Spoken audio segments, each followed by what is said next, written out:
ಸೊಮಾಲಿಯಾದ ಪಂಟ್ಲ್ಯಾಂಡ್ ಕರಾವಳಿಯ ಬಳಿ ಟರ್ಕಿಶ್ ಶಸ್ತ್ರಾಸ್ತ್ರಗಳನ್ನು ಸಾಗಿಸುತ್ತಿದ್ದ ವಾಣಿಜ್ಯ ಹಡಗನ್ನು 8 ಮಂದಿ ಕಡಲ್ಗಳ್ಳರು ಹೈಜಾಕ್ ಮಾಡಿದ್ದಾರೆ. ಈ ಹಡಗಿನಲ್ಲಿದ್ದ 6 ಭಾರತೀಯ ನಾವಿಕರು ಸೇರಿದಂತೆ ಒಟ್ಟು 10 ಜನ ಸಿಬ್ಬಂದಿಯನ್ನು ಅಪಹರಿಸಲಾಗಿದೆ. ಹಡಗನ್ನು ನುಗಾಲ್ ಕರಾವಳಿಯತ್ತ ಕೊಂಡೊಯ್ಯಲಾಗಿದೆ ಎನ್ನುವ ಮಾಹಿತಿ ಬಂದಿದೆ. ಈ ಬಗ್ಗೆ ರಿಪೋರ್ಟ್ ಇಲ್ಲಿದೆ ನೋಡಿ.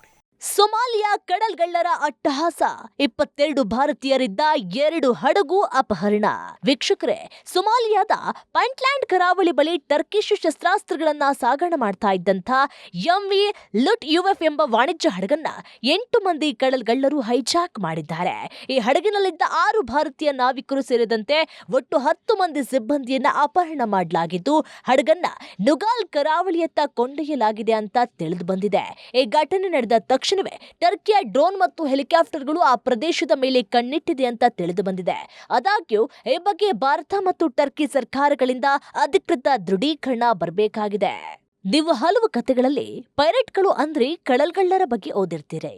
ಇದೀಗ ಎಲ್ಲೆಡೆ ಯುದ್ಧದ ಕಾರ್ಮೋಡ ಕವಿತಾ ಇರುವಾಗ ಜಾಗತಿಕವಾಗಿ ಅಂತಾರಾಷ್ಟ್ರೀಯ ಜಲಮಾರ್ಗಗಳಲ್ಲಿ ಈ ಕಡಲ್ಗಳ್ಳರ ಹಾವಳಿ ಎಂದಿಗಿಂತಲೂ ಹೆಚ್ಚಾಗಿದೆ. ಈ ನಡುವೆ ಈ ವಾರದ ಆರಂಭದಲ್ಲಿ ಅಂದ್ರೆ ಆಗಸ್ಟ್ 17 ಸೋಮವಾರದಂದು ಸೊಮಾಲಿಯಾದ ಪಂಟ್ಲ್ಯಾಂಡ್ ಕರಾವಳಿಯಲ್ಲಿ ಟರ್ಕಿಶ್ ಶಸ್ತ್ರಾಸ್ತ್ರಗಳನ್ನ ಸಾಗಿಸ್ತಾ ಇದ್ದ ವಾಣಿಜ್ಯ ಹಡಗನ್ನ ಕಡಲ್ಗಳ್ಳರು ಹೈಜಾಕ್ ಮಾಡಿದ್ದು, ಇದರಲ್ಲಿದ್ದ 6 ಮಂದಿ ಭಾರತೀಯರು ಸೇರಿ 10 ಮಂದಿ ಸಿಬ್ಬಂದಿಗಳನ್ನ ಅಪಹರಣ ಮಾಡಿದ್ದಾರೆ.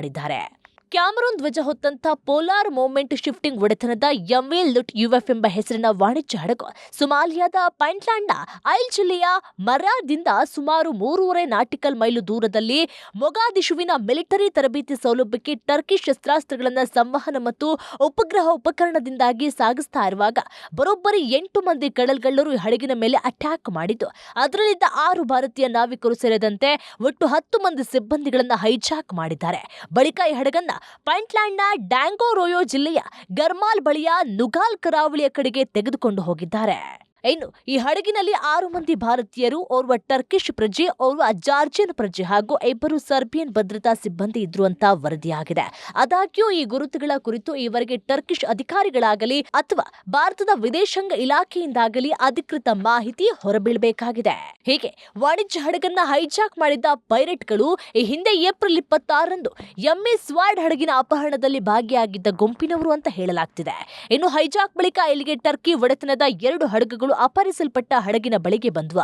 ಆದ್ರೆ ಟರ್ಕಿಯ ಹೆಲಿಕಾಪ್ಟರ್ಗಳು ಮತ್ತು ಡ್ರೋನ್ಗಳು ಆ ಪ್ರದೇಶವನ್ನ ಮೇಲ್ವಿಚಾರಣೆ ಮಾಡಿವೆ ಅಂತ ಹೇಳಿ ಅಧಿಕಾರಿಯೊಬ್ಬರು ತಿಳಿಸಿರುವುದಾಗಿ ವರದಿಯಾಗಿದೆ.